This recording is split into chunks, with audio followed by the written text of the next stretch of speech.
Hello and welcome once again to all of my brilliant students. So glad to have you with me today for another one of Mr. Beck's miniature lessons. Today we are going to be talking about figurative language. If you've been following along in class, then you know that we're in the middle of our short story unit, and you know that we've been learning about ways that authors will use to liven up their own stories, right? To liven up the mood of a particular setting with imagery and so on and so forth. Well, today we're going to be learning about the ways that you liven up your own everyday conversation, as well as what you can do to basically bring life into your own stories, and that is figurative language. Figurative language is language with flair. It's taking words and phrases and putting a special spin on them to make your writing and your speech more colorful.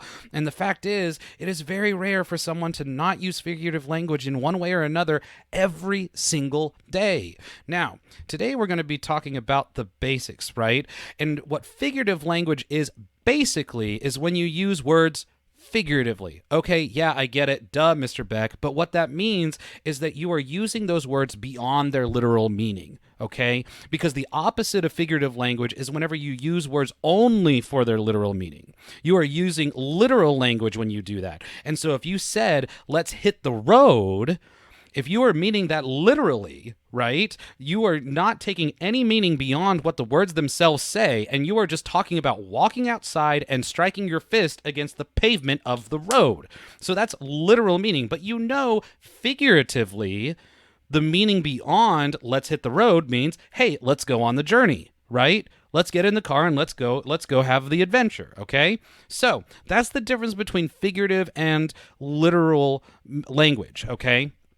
Now, scratching the surface, there are 4 types of figurative language, but we're going to end up learning about a lot more. This is just the very tip of the iceberg here, and this is probably going to be a lot of stuff that you're already familiar with, but I wanted to make sure that we reviewed it. The 2 that we're going to be reviewing today is metaphor and simile, and we'll leave personification and hyperbole for another day, as well as alliteration and onomatopoeia and a lot of those really other fun ones like synecdoche, okay? So, first things first, whenever you use a metaphor, you make a statement that doesn't literally make sense, okay? For example, Tom has a heart of gold.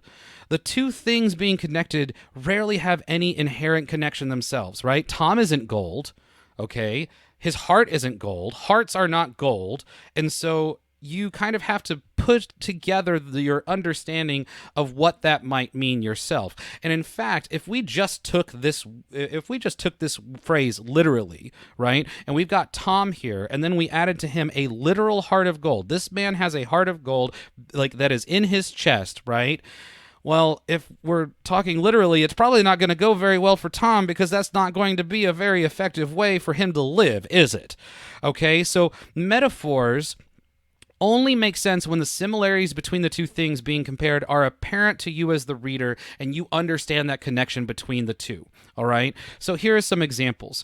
Worlds and oysters are in no way really similar, right? But if you know that oyster is something that is fanciful, that you get to pluck yourself and that you get to enjoy because it's this rare treat, and you say, the world is my oyster, what you're saying is like, the world is mine for the picking. You're a couch potato. Time is money. He has a heart of stone. You are my sunshine, my only sunshine. Those are all metaphors, because inherently the 2 things don't really make a whole lot of sense. And if you were to take them literally, as so oftentimes people who aren't native language speakers of English do, like, you kind of have to know what the metaphor is, and you kind of have to have the previous understanding, right?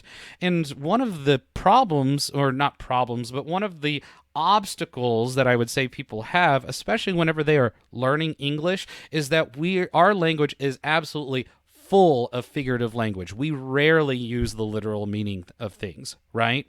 So, moving on, a simile also compares 2 things, but in this case it uses like or as to make the distinction. And oftentimes it is drawing a stronger comparison than a metaphor, okay? And the 2 things can be vaguely related conceptually, right? So if you were to say that you're as busy as a bee, you have the understanding that a bee is a busy creature. It is constantly moving, it is constantly working, right?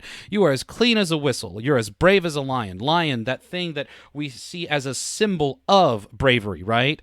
They stood out like a sore thumb. It was easy as shooting fish in a barrel, which I guess is presumably pretty easy. I've never tried. If you have, just let me know. My mouth was as dry as a bone. Bones are dry. They fought like cats and dogs. Cats and dogs fight, right? So conceptually, those things are kind of close, right? And so you're drawing a closer comparison between the two things using like or as. That's why we have this. That's why we have the word similar in the phrase simile.